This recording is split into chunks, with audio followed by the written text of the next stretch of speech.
All right, welcome back to the channel. This week, we're going to take a look at the Apollo 7700 and the Precision 6 turbine and see how needles and nozzles are affected by a pressure cup. Let's get to it.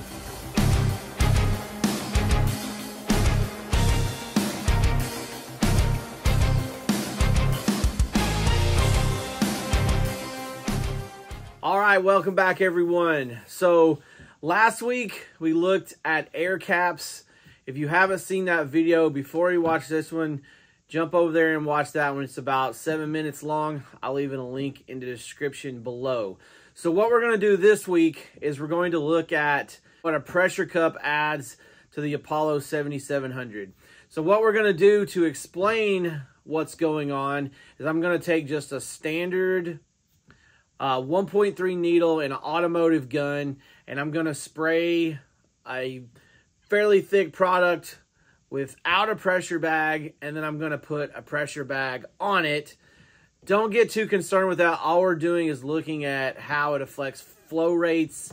But then what we're going to do is, after we understand what that pressure cup does, we're going to take that and we're going to put it on the Apollo, and basically we're going to run it down from a 1.0 all the way up to a 2.0, and we're going to see if the needle has any effect on atomization.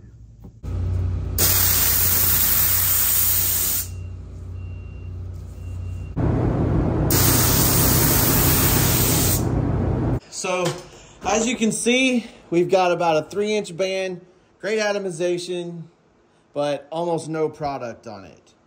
On this one, we got an 8-inch band, and it's still wet. So we got plenty of flow and product on it. So that's what you're looking at with the difference between a pressurized cup and a non-pressurized cup.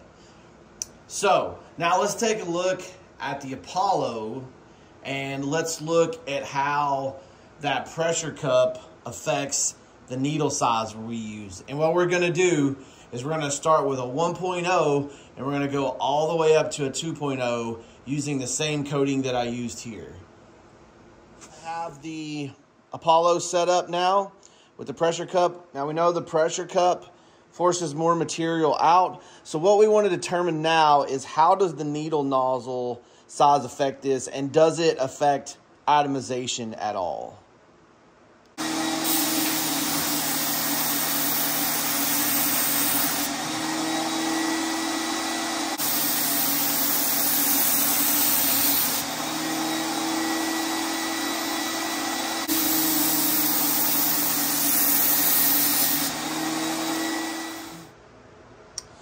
Okay, so what we can see is we have our 1.0, our 1.3, and our 2.0. So let's talk about the differences. As far as atomization is concerned, there was zero effect on atomization between the needle nozzle sizes. Basically, the difference is your material flow again, and the effects that it has on the size of the pattern.